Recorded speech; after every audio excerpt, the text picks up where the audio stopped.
The cobbled streets of Moon Hollow were alive with anticipation. Lanterns hung from branches, casting a warm glow on the bustling village. Vendors called out from their stalls, selling enchanted trinkets, mooncakes, and potions. Children darted through the crowd, their laughter mingling with the hum of excited voices.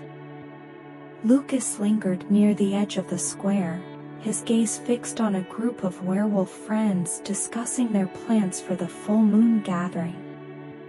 Max, his best friend, spotted him and waved enthusiastically. "Lucas, you're coming to the meadow tomorrow night, right? You've gotta. It's going to be amazing, racing under the moon, feeling the rush. You've been missing out," Max exclaimed, his eyes gleaming with excitement. Lucas shifted uncomfortably, trying to muster a convincing smile. "Yeah, maybe," he mumbled. Max frowned, leaning closer. "Come on, Lucas. What's going on? You've been avoiding the full moon runs for months." I don't feel the same way about it as you do," Lucas replied, his voice barely audible.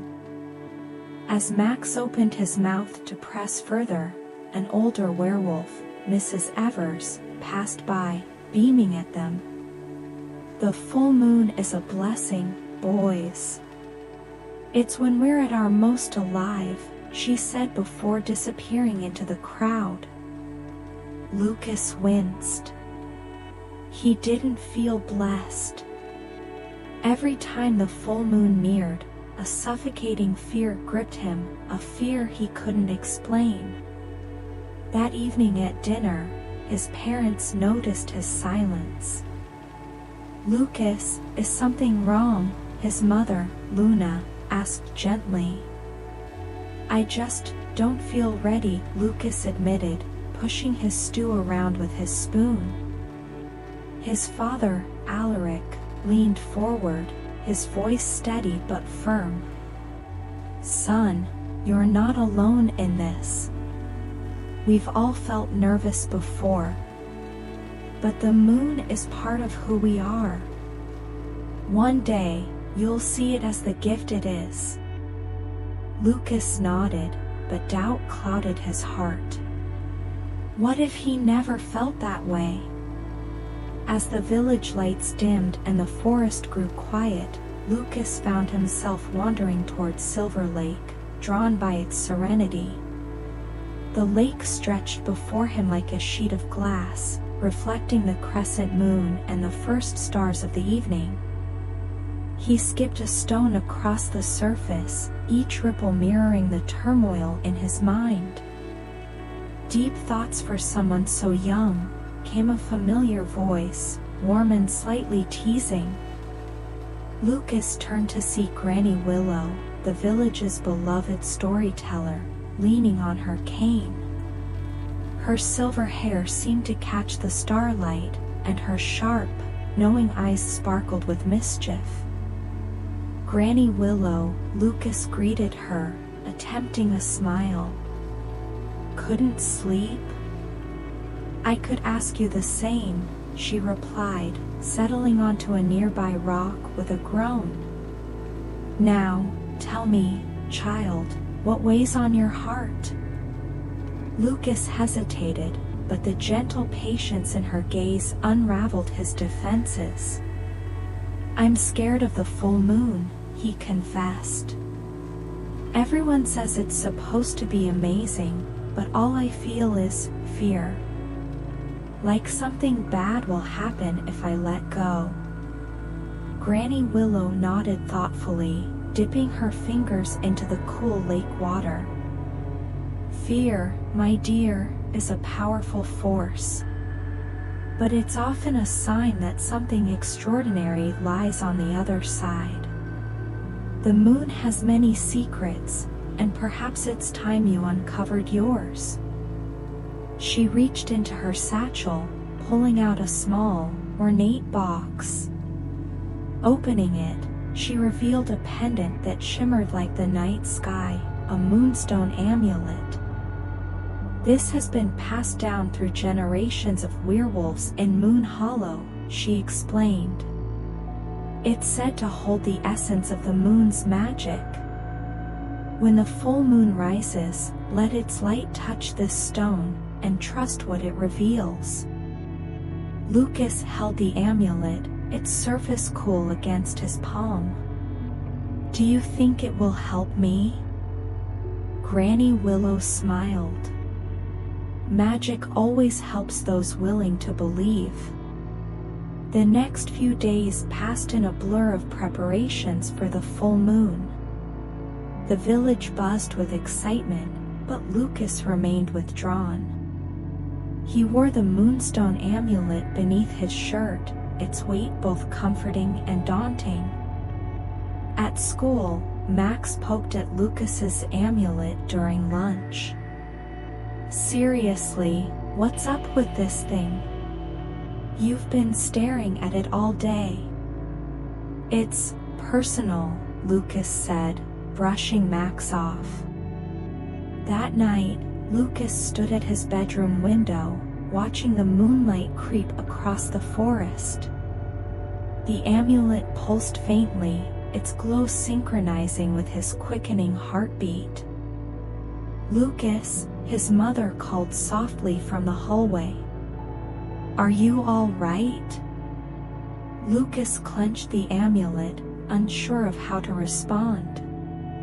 I don't know, he admitted after a pause. Luna entered, placing a hand on his shoulder. Whatever happens tomorrow, remember this, you're braver than you think. The moon only reveals what's already inside you. Her words lingered as Lucas drifted into a restless sleep.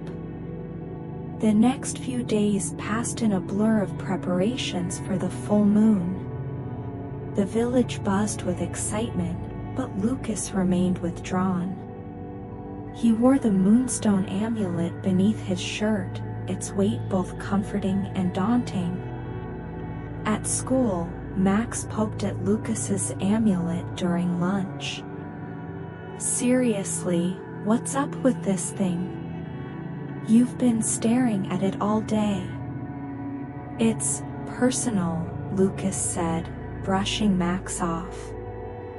That night, Lucas stood at his bedroom window, watching the moonlight creep across the forest. The amulet pulsed faintly, its glow synchronizing with his quickening heartbeat. Lucas, his mother called softly from the hallway. Are you all right? Lucas clenched the amulet, unsure of how to respond. I don't know, he admitted after a pause. Luna entered, placing a hand on his shoulder. Whatever happens tomorrow, remember this, you're braver than you think. The moon only reveals what's already inside you. Her words lingered as Lucas drifted into a restless sleep. The night pulsed with energy as the pack roamed through the forest, weaving between trees, leaping over streams, and reveling in the power of their wolf forms. Lucas ran alongside them, his senses sharper than ever. The forest was alive in ways he had never noticed before, the subtle rustle of leaves in the breeze, the earthy scent of the mossy ground, the glimmering eyes of nocturnal creatures observing them from the shadows. But as the night wore on, Lucas felt a strange pull. It wasn't a forceful tug but a gentle, insistent nudge, like a whisper in his mind calling him somewhere. His pause slowed, and he glanced around. The forest seemed to shift, its path illuminated by faint beams of moonlight breaking through the canopy. Lucas, what's wrong? Max bounded up beside him, his golden fur glowing in the moonlight. "I don't know," Lucas replied, his voice carrying an odd certainty even he didn't fully understand. "But I think I need to follow this feeling." Max tilted his head, his eyes narrowing in thought. "The moon's magic speaks differently to everyone." "Go, Lucas.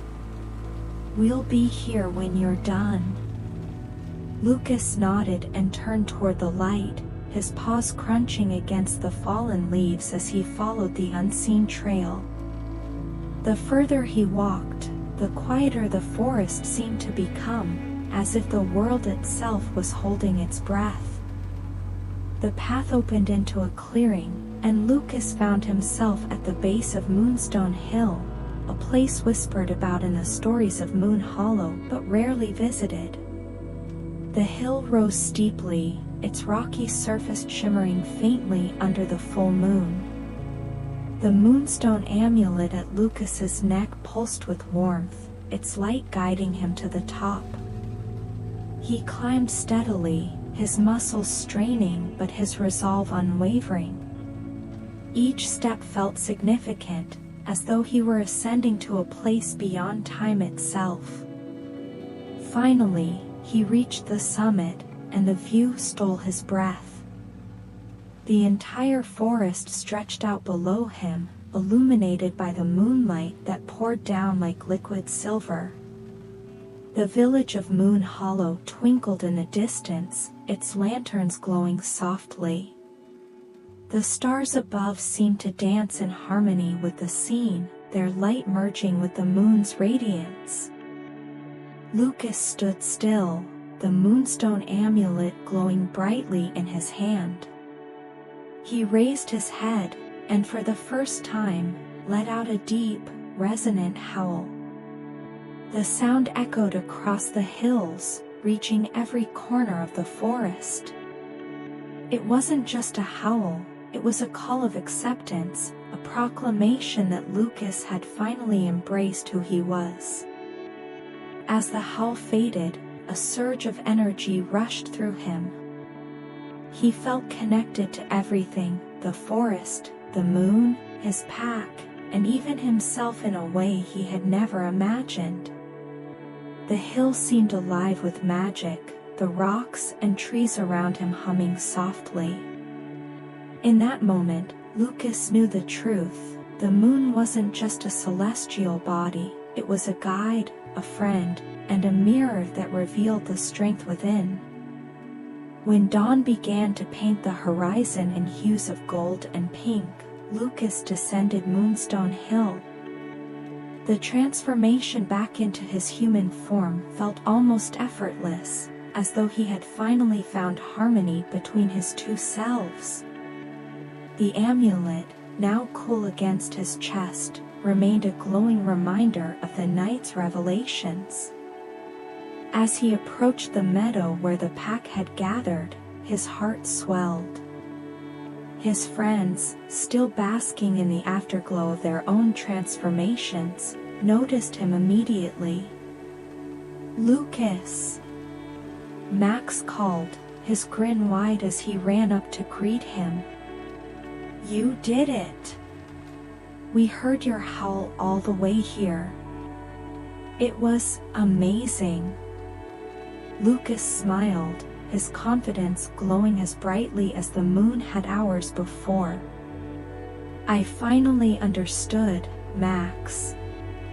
The moon wasn't something to fear, it was something to embrace. I can't believe I waited so long." The pack surrounded him, their cheers and howls filling the morning air. Even Granny Willow was there, leaning on her walking stick, her eyes twinkling with approval.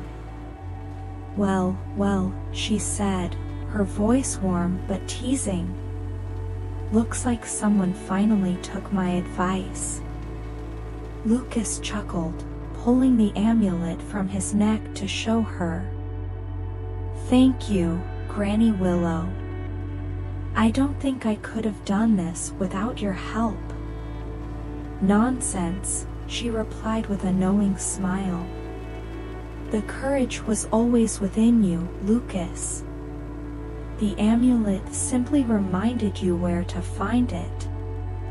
Over the following weeks, Lucas's transformation wasn't just physical. He carried himself with a newfound pride and warmth, becoming a source of inspiration for others in Moon Hollow. He encouraged those who were hesitant about their own transformations and helped them see the beauty of the moon's gift. On full moon nights, Lucas was the first to lead the pack into the forest, his howls filling the air with joy and freedom. Moonstone Hill became a sacred place, not just for him but for anyone seeking to reconnect with the magic of the forest and the moon.